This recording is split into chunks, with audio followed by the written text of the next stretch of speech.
On behalf of Namita Gokhale, William Dalrymple, and all my colleagues at Teamwork Arts, welcome back to a special new series on JLF's Brave New World, Voices of Faith, which we've been broadcasting over the past few weeks. Magazine partner for this series is The Week, Journalism with a Human Touch.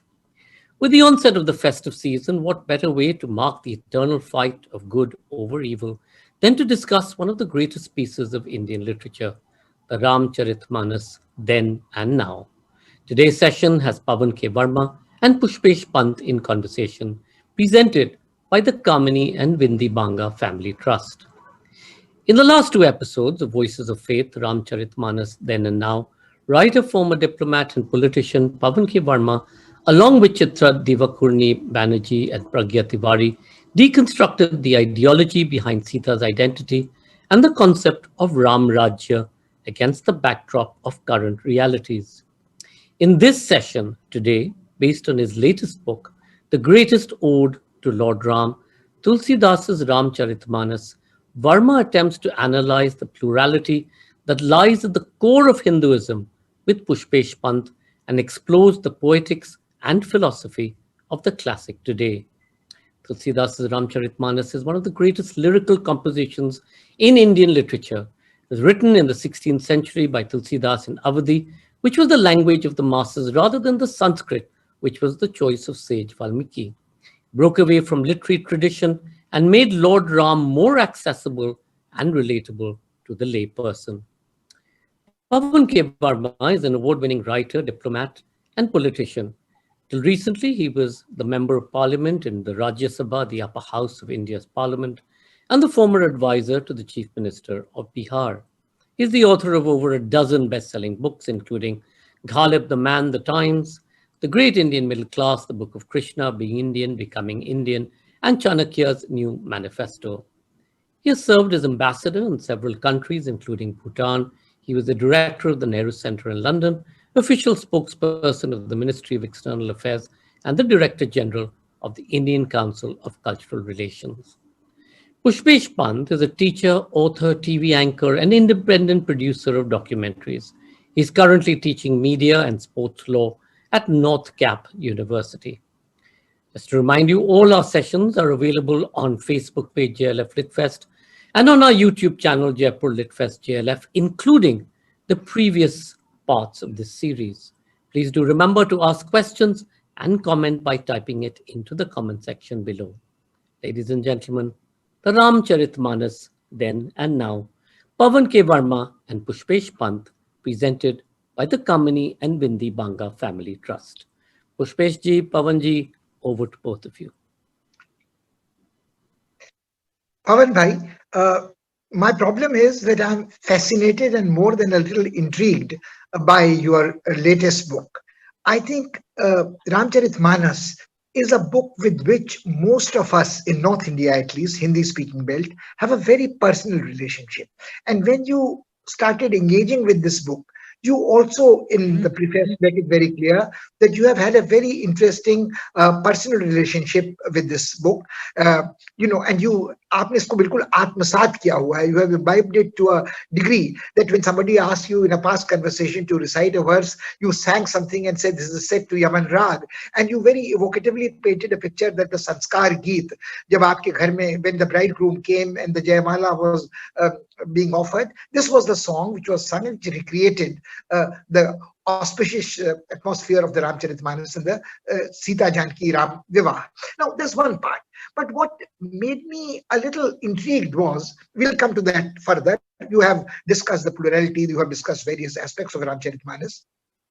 But the interesting part is that you also have an interesting verse which you quote, Jaake rahe bhavna jaisi, Prabhu Murat dekhi tintesi. I think the same applies to Ramcharitmanas. How you look at Ramcharitmanas is where you stand, where you come from.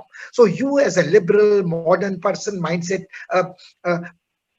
prioritizing reason over faith, but not discarding faith, having some kind of a respect for faith and still talking about it. Now, I think the problem is that in one of the earlier conversations, you made a comparison that this was like Bible was to Christians is the Bible to the Hindus. Now, my problem is that I must get it off my chest right at the beginning that the Hindus do not have a sacred book. Hinduism is not a religion of the book. It is not like Bible or Quran Sharif or the Judaic texts and so on. So why compare it with Bible? Because the moment you compare it with Bible, the terms of trade seem to get skewed because those who blindly follow this as a sacred book would be reinforced कि हमारी तो Bible यही है. Now, if you go back to the Hindi films where you have somebody taking an oath, not like Trump outside White House with the Bible in his hand and protecting the Bible, but sort of picking up Gita and saying, I swear by the Gita.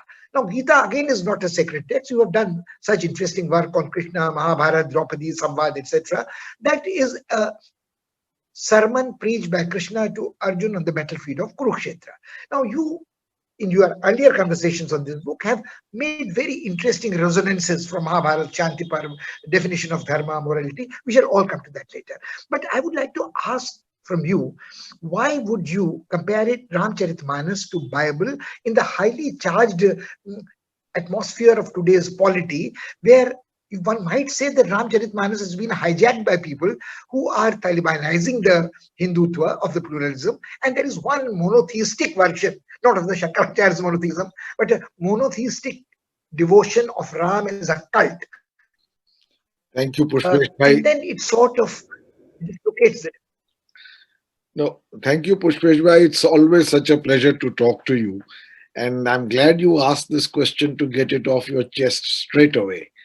And I will give you a frank answer. I did not compare it to the Bible. I said that it is seen as one of the most popular sacred texts for especially North Indians, because there are many versions of the Ramayana, as you know. And perhaps in the South, Kamban's Ramayana is more popular. For some people, Valmiki's Ramayana is. But for a large part of North India, Tulsidas Avadhi में लिखी हुई Ramcharitmanas, as I said earlier, sits on the lips of people.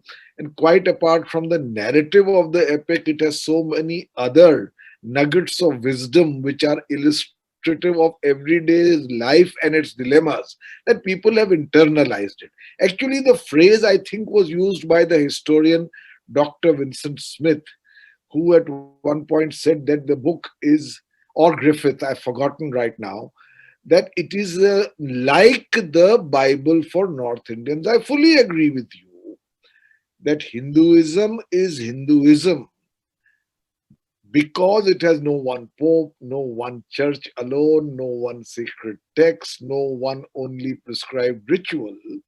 It is a Sanatan because it is a way of life and people participate in it with different levels of immersion rather than being prescribed to follow only a certain prescriptive framework. And that is Hinduism. So I must clarify that I was not trying to make it the Bible. I said it is considered as holy as the people of the Christians may consider the Bible for a certain number of people in North India in particular. And that was my point. Now, if an attempt is made to see it as the only text, to weaponize Sri Ram by using the sanction of Tulsidas Ramcharitmanas, where incidentally they will find no evidence of this. After all, Ram tells Bharat, Parahit saris dharam nahi bhai, par pida sam nahi athmai. There is no greater virtue than the welfare of others, no greater sin than causing injury to others. So that is, in other words, one of the attributes of Maryada Purushottam Ram. So they may not find validation for it, but the book itself may be used as the text to sanctify the angry Ram, the man who fights for justice and brings it back, which again is not. Ram is Soumya. He's sthir. He fulfills a duty with detachment. That, as you know, in Hinduism is the ultimate notion of the fulfillment of duty, where you perform it without either seeking reward in personal sense, and you are not उसके साथ आसक्ति नहीं होती. In other You're words, not you are not attached. a There is part. no sense of attachment with No it. sense of attachment. So you perform what you are required to do at two levels. One, in your role as the human avatar, by which you give a lesson to the people with regard to correct behavior, because he's Maryada Purushottam. At another level, through your goodness as perceived by the devotee, you also provide a kind of window to the essential enlightenment which spirituality can give you. So that is the sense of it. So I am sometimes amused when I see people trying uh, to use Ram as a metaphor for actions which I believe Sri Ram would not sanction, or nor does the Ramcharitmanas approve of. And I think you make the point, especially in the context of Ram Rajya, that the concept of Ram Rajya was Susashan, not exactly of the Susashan of your, when you were a consultant in an earlier avatar of yours, but Susashan, as people understand it, is a welfare state. I quite understand the distinction. I have another small problem. Ki when you start the book, you have a lovely overture, which is almost mesmerizing, that you make it very clear that there are three elements, three layers in this great text. There is poetics, there is ethics, and there is metaphysics. And we'll come to all of them one by one. But you begin with the on the metaphysical note, where there is this concept of divinity, concept of Sagun and Nirakar, Nirgun Bhakti, the dialogue between Shiva and Parvati, and you get into the nitty gritty immediately. And you carry on, so to speak, the conversation with your reader in this new gloss on Ramcharitmanas, where you had left it in the Adi Shankaracharya book, where you go into the concept of Maya, not Maya as a delusion, but a Shakti of the Purush, and you bring up this Vagartha Samprikta Vagartha Pratipate Jagata Pitro Vande Parvati Parmeshwaro from the Raghuvanshas Kalidas. There is actually a verse which you quote here, which says like the word and the meaning are inseparable, so are the Lord and the consort. Now that's interesting. But the point is, the moment you say this, uh, there would be very few people who would have the detachment enough while reading or listening to Ramcharitmanas that this is the ethical part, this is the poetical part, this is the metaphysical part. Now, what happens is that you return like a refrain in a great poem towards the end. You begin with Shivastuti, you end with Durudashtakam towards the end, Namami Isham Nirvana Rupam, Bhajoham, Bhajoham, Bhajoham, Bhajoham, etc. But the problem is that you try to resolve this conflict between not only Sagun and Nirgun, but between devotees of Ram and devotees of Shiva. Fair enough. My problem is one more there. My problem is that when you talk of these three layers, poetics, ethics, and metaphysics, you start with metaphysics, and then we get down into a very interesting structure of your book, which I found fascinating, that you have taken a few crucial dialogues, and these dialogues carry the narrative like the serial hooks in a TV, that from one episode to episode you want to know कि Shunli ji ने क्या कहा, Vishwamitra का क्या हुआ, Janak and Ram had a conversation in adverse circumstances, there is a Lakshman Ram Samvad and so on. But we'll come to that again a little later. But I was thinking that you, when you write this beautiful gloss, you seem to emphasize again and prioritize the poetic dimension more. You have very laudatory statements about Tulsi, which are of course which he deserves, but Tulsi as a poet comes across. You, when you recite, you say cadenzas, the music, the alliterations, the beauty of the language. So the poetry somehow seems to overshadow the metaphysical nuances which you had started in your Purvarang, your Alap, your Sutradhar role in the beginning, and you return to it towards the end, and in the in between, there is a lot of things which have been digressions and diversions, which may not necessarily reinforce each other.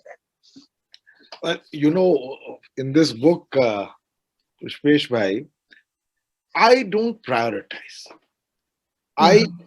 I am deeply respectful of and hold great affection for the Ramcharitmanas, because I think it is a remarkable piece of literature.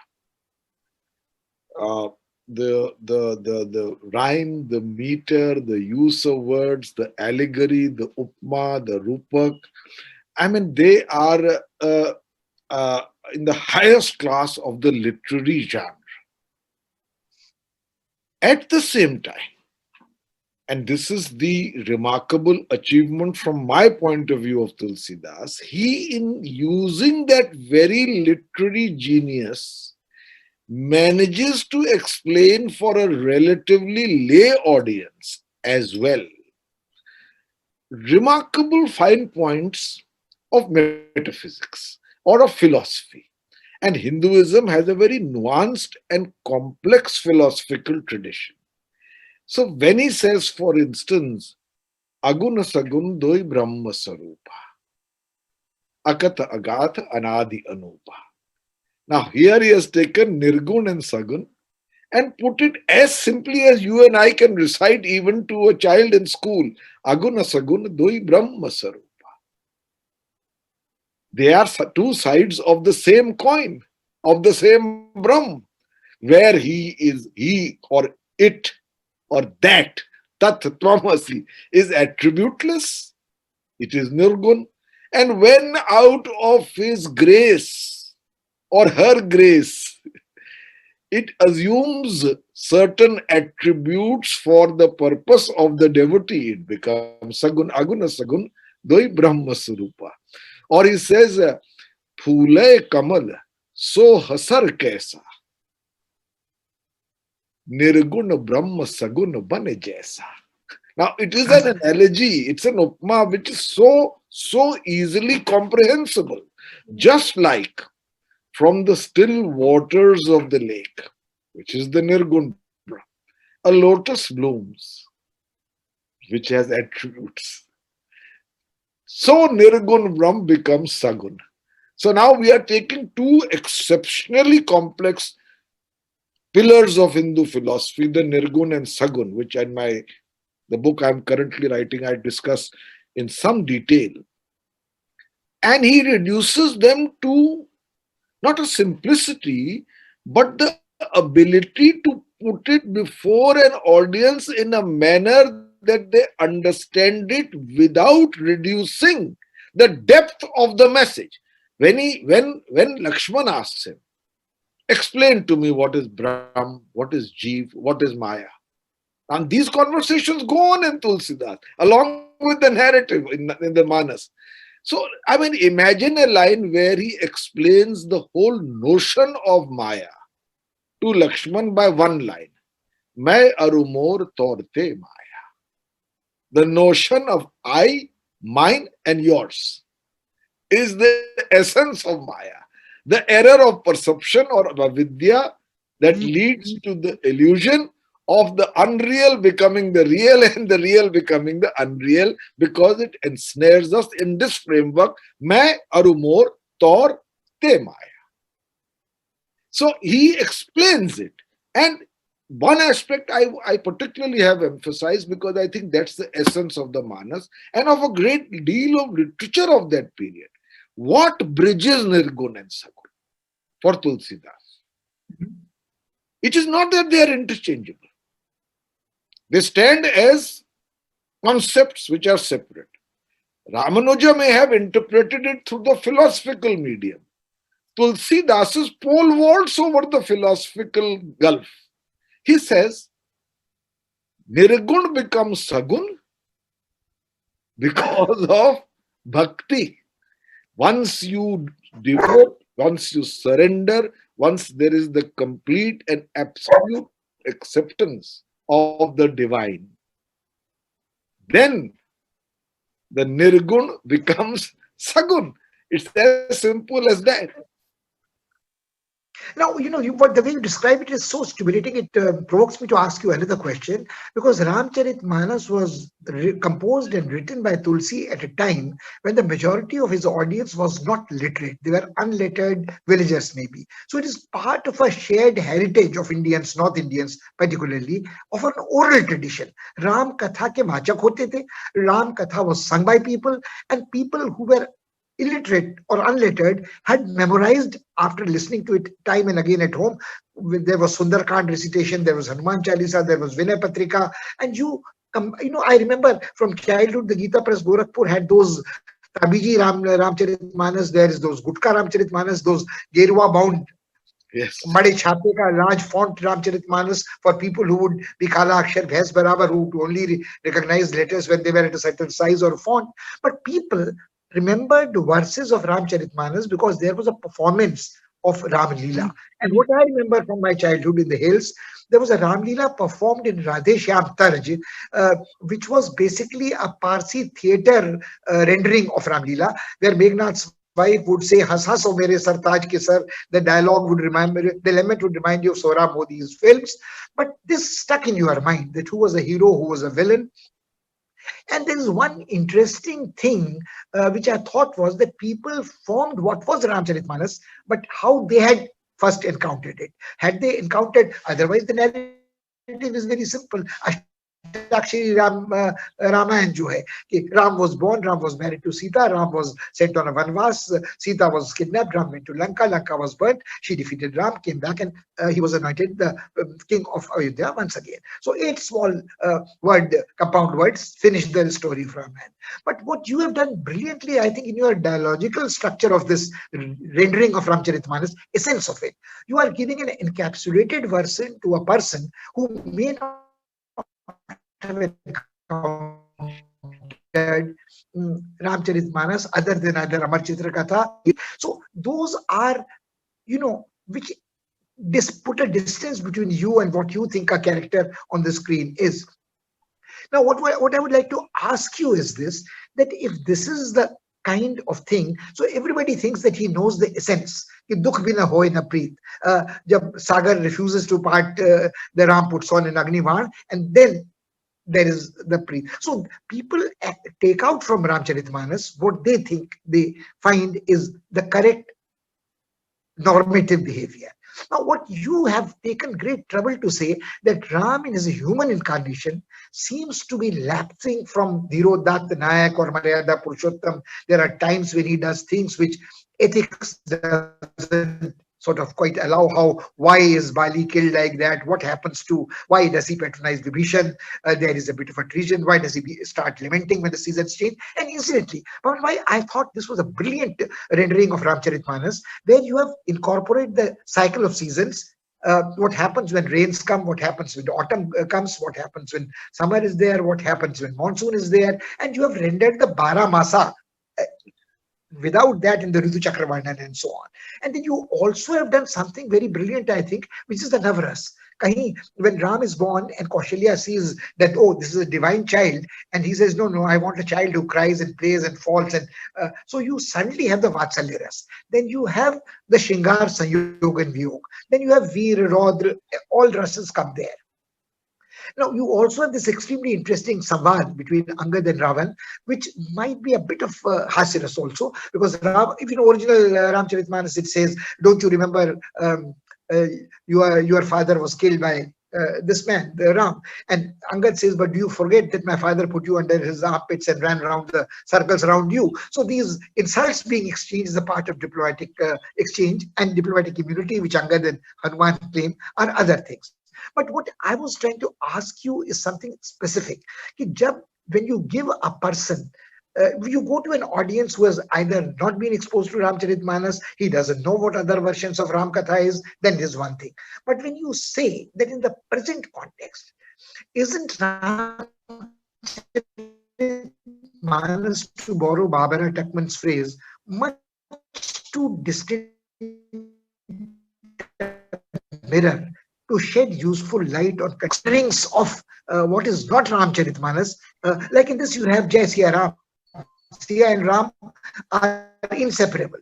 But when you say Jai Ram Ji ki or Jai Shri Ram, then Sita is forgotten.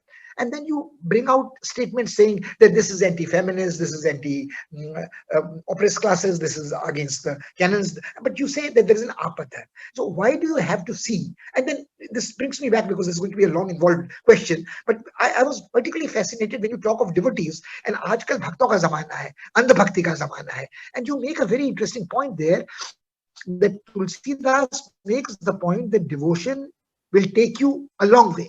But devotee is not supposed to be without virtues. He cannot be a vicious devotee. The devotee must have some virtues. So this is what we seem to totally forget. Yeah, Pushpesh bhai, it was a long question, but I will try to respond because your knowledge is so deep and wide on this subject and all subjects related to it. You see, coming back to what I was saying, first of all, on the philosophy aspect, it's very important to understand that Tulsidas is not dumbing philosophy down, but is able to use a poetical language in such a way that his essential message is conveyed to people who may not be philosophical pundits. Now, just take a Mhm. particular line that I am going to tell you. Agun arup alakh ajjoy. Agun arup alakh unborn ajjoy. Bhagati prema bas saguna ho joy. That which is attributeless, alak, agun, arup, becomes sagun because of the compulsion of the devotion of the bhakt. Now, this is, in my view, this is the genius of Tulsidas. Compare now coming to the rasas, you see, and you will know this better than me. Tulsidas was a highly accomplished uh, uh, scholar of literature, and he was continuing a certain tradition where all the rasas, in a sense, in a complete epic, have to be almost mandatorily depicted. You know, whether it's Rodra or Shringar or So he V was or following Tatya. the convention. He was following the He's following, convention of the canons. certainly he was. I think Pavan Bhai, I've been given the time notice, and I think we have to keep the floor open now to the questions. So I think you will have some opportunity to respond to these questions which remain unanswered in our dialogue when the questions Pushpesh start ji, maybe coming in. Pavan can. Pushpesh ji, maybe Ji, then come to the questions. Pavan ji, finish. Go ahead with the reply to that, and then Pushpesh. Yeah. Uh, Now, so therefore, I can't see. Pushpesh is there. So therefore, all the rasas will be there. Only thing that Tulsidas did was when he used Avadhi. I can't see Puha. He's there, but not on the big screen. So when he used Avadhi, he also brought in Sanskrit. That is the tokenism you have to play. And so whether it is Namami Shami Shama Nirvana Rupam or whether it is, but he will write that Jai Ram Rama Ramanang Shamanang Bhavata Bayakul Pai Janam Pahi Janam. So there is a mixture of Sanskrit and Avadhi also. And that is Tulsidas' style, where there is Sanskrit, but the primary text is in Avadhi. As you know, he wrote in Braj also. So he was, as a literature, he was a dexterous writer and could use different mediums and, of course, all the rasas. Now, as regards the notion of justice, now it is always very relative in Hinduism. As you know, Pushpeshji, better than I do, the ultimate definition of right and wrong, we don't know. Even Ravan is given certain character attributes which exalt him at a religious level. And he comes out as a great and single minded devotee of Shiva, for instance, who incidentally is narrating the story. But in the case of, you mentioned in particular Bali, I mean, I think Tulsidas allows Sri Ram in the epic to explain the reasons why he used those means to effect the retribution on Bali. One of them, by the way, incidentally, is a very strong supporter of a feminist logic that any man who covets his brother's wife, or casts an evil eye on any other woman without reason which is sanctioned, well, he should be treated in this manner. He doesn't go, I mean, that's his primary reason given. And at the same time, when Bali's wife Tara is inconsolable, he then moves suddenly from human justice to spiritual salvation by telling her not to cry, because all that has happened is that Bali's mortal remains have gone back to the Panchatattva: Mm. earth, fire, water, wind, and ether. And that has gone back to the elements from which it came, but his soul is still alive. So why weep copious tears? Once again, the message of the Bhagavad Gita. So therefore, the epic then involves all these various strands, and in a manner, as I keep repeating, that were comprehensible to people. I mean, when, for instance, uh, the Shabri episode. Now you look at it as a village audience, and Ramlila is being performed. Now she is a person of the perceived lower order of class, perhaps the lowest. And here is Sri Ram, a warrior king of the upper caste, and there is a meeting. Now, how does Tulsi describe it? Because Lakshman is a little reserved when she makes him first eats the bear and makes him eat it, and all these notions of purity that are been internalized and made a part of very often a misinterpretation of Hinduism. So Tulsidas says, through the voice of Sri Ram, Jati Pati Kul Dharma Badhai. Now, think of you as the audience in a village.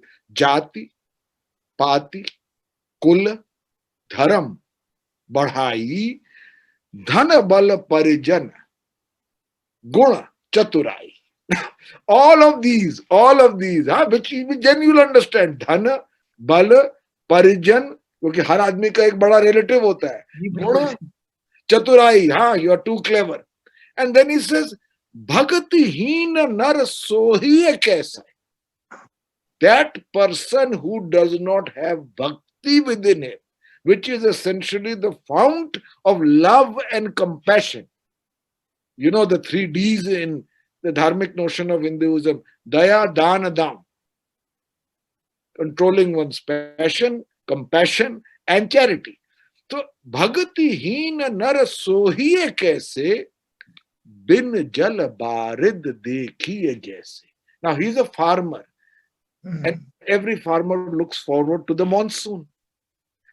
And if the cloud comes not bearing within it the potential of rain, it is the perfect simile to describe the person who may have all the other qualities but is bereft of bhakti.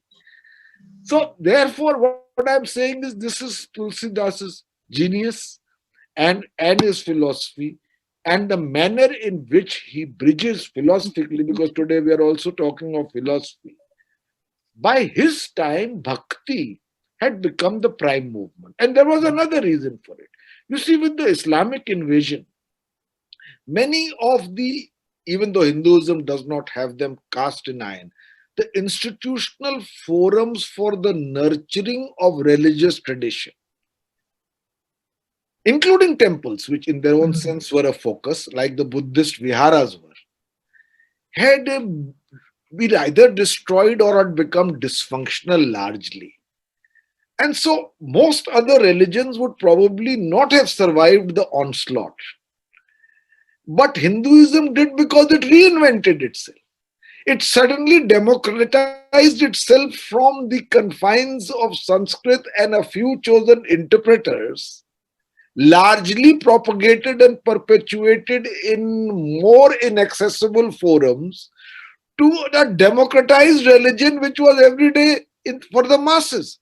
And that was because bhakti finessed Gyan. Simply put, I mean, it upended caste hierarchies. You know the whole example of Kabir and others who came from lower castes and were bhakti poets, Sufi poets. And this became the emblem. I mean, even gender hierarchies. Look at Mirabai. Look at Andal. They defied law. They defied convention because they were moved by bhakti. So Tulsidas represented that movement. And for him, therefore, bhakti became the philosophical instrument to go beyond the divisions that came up through great adhyayan, जिसको कहते हैं ना विचार विमर्श के बाद निर्गुण ब्रह्म सगुण ईश्वर, इन दोनों को उसने पाठ दिया by the notion of bhakti and did it so intelligently. Pavan, now I think you will have to take some questions. There was a question which said that what relevance do you think Ramcharitmanas has for contemporary world, and what is the mythological background of this katha? Well, I think that the contemporary relevance is that first, and I'm sorry to say, it is a indication which is very substantive of the remarkable tradition of the epic Sena tradition, where a story is told, where apart from the central narrative, so much else is brought in. And it is contemporary because of those nuggets of wisdom. So I think that it is contemporary for everybody to learn a lesson. Nahi kau as janama jag mahi, prabhuta pai jahi mad nahi. There is no one yet born in this world who, if he achieves power, does not become arrogant. Sachiv abhay the guru. Now, see, it's how relevant. Sachiv in government, Bed, the doctor, Guru, the preceptor, be it in any organization, in the National Advisory Committee of the Congress or the RSS. Sachiv abhay the Guru Teeno jo bolahi bhay pritas. They speak either out of fear or out of currying favor. If this happens, Raj dharma tan teeno jo.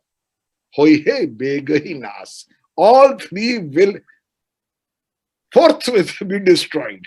Now it's a lesson, or it says Priti virod samana samakarehi. Niti asi ahi. If in love or in opposition, choose An equal. An equal. जो मृग पति बद मेंढुकी बोले ही क्या कहेगा आप. In other words, if the lord of the jungle, the king, kills a frog only, then there is no what is his role. So now these are nuggets of wisdom. They were relevant then, they were relevant before it, they are relevant today. And we have to derive ultimately the notion also, one other thing which is extremely important. That is, you agree or not agree with, but idealism has to be a guide at some point to human behavior. What was the second question? What is the mythological? Was the mythological background in which this was composed, created, written? I think that you can interpret, you see, mythology only is an illustration of spirituality. And when especially it is affiliated to godhood. So if unlike the Mahabharata, where Krishna plays a lateral role, the Ramayana is exclusively devoted to a divine person called Ram who takes a human avatar. And therefore he becomes the, if you want to put it in the rubric of mythology, I use the word very carefully. It said, what is the common thread of philosophies in mythology which comes to this? So I think the tradition in India of narrations in Upanishads, the stories, even the Vedic mantras and Richas tell stories. So there are stories. And one more, one very important factor, very relevant today, Pushpesh. One very relevant today. It is mostly a dialogue. Mm-hmm. The Upanishads are a dialogue. The three foundational texts of Hinduism. The Bhagavad Gita is a dialogue. The Brahma Sutra, if not formally a dialogue, admits specifically the opponent's point of view before coming to its own conclusion. And that is why I have chosen dialogues in Ramcharitmanas. In the Mahabharata, it is full of dialogues. We are a dialogic civilization. The Yaksha Prashna has Yudhishthir standing, Dharmaraj standing in front of him, and he poses question after question as a part of a dialogue. This is something of great contemporary relevance for us. And I think equally of contemporary relevance is the concept of dharma, which is not to be confused with the sectarian religion, which is Absolutely. basically an ethical issue. Which I And rather teach than in great lecture on detail. this, Absolutely. Tulsi does it poetically. I wonder if there are any other questions or how much more time do we have?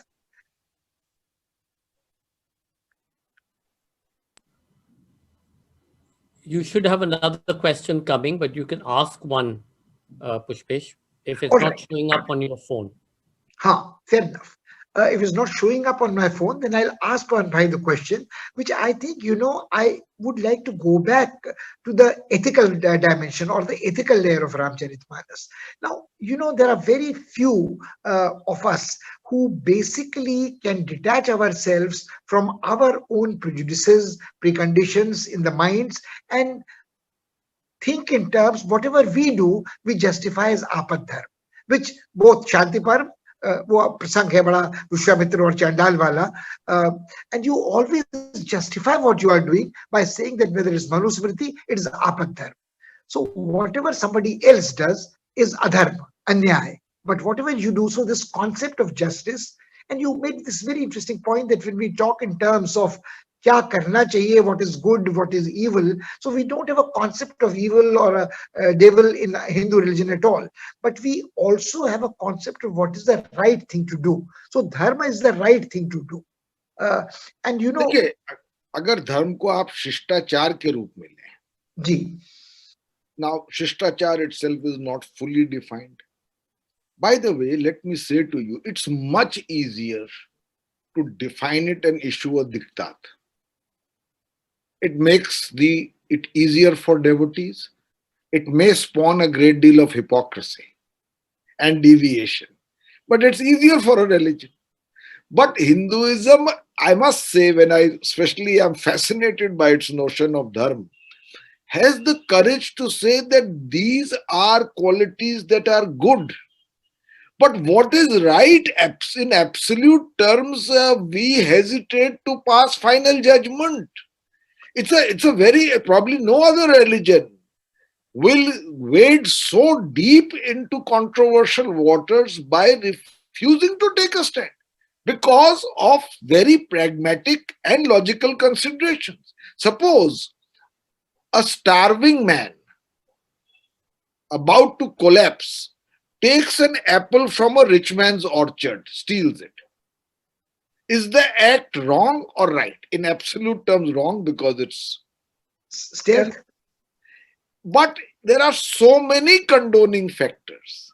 And by the way, Krishna dwells on it in a great deal. I mean, when Ashwathama is dead, a lie is told. Then Krishna tries to face his critics by saying a lie told for a good cause is justified in our Shastras. Now, I'm just giving you No, examples. but I think this is a discussion which will never end. I think the question of greater good, the public good, our conscience, the voice of the conscience will remain there from the father of the nation to the enemies of the father of the Absolutely. nation. So we will continue this some other time, some other forum. Thank you very much. It's been a very lively debate and dialogue. I will pass it back to Sanjay. Pushpesh ji, thank you so much. Pavan ji, thank you so much. I do hope the lawyers in the courts arguing the case, many cases don't hear this last line about how a lie told in a good cause is actually fine. Finally, it is the court of law in Bombay, even as we speak. But thank you. That was absolutely fascinating, as have been the earlier session. And this is a session that could have gone on forever. And there was vivad between the two of you, which was absolutely amazing. Thank you to the Kamini and Vindi Banga Family Foundation for supporting the series, and thank you all for watching, being such a great audience. Remember the next session in this series, which will be the fourth and perhaps the last on the Ramcharitmanas series then and now, will be on Monday, the 16th of November, 7:30 p.m. We will continue the series on sacred voices post that. We will have on another one of his books after that session, but we'll tell you more of that later. Meanwhile, earlier today, we were delighted to launch the 2020 edition of JLF North America with Jan Martel in a no-holds-barred conversation with Diksha Basu, followed by Stephen Alter and Trevor Price on the Himalayas.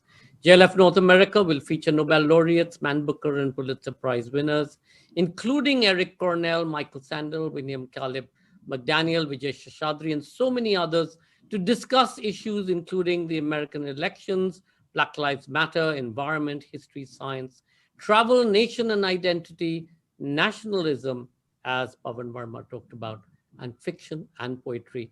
Remember, this is JLF Colorado, 8th to the 11th and 15th to the 18th November, JLF Houston, 21st to the 22nd, New York, 23rd to the 24th, JLF Toronto, 27th to the 29th. So do go and register and catch these sessions. Thank you all. Stay safe, stay masked.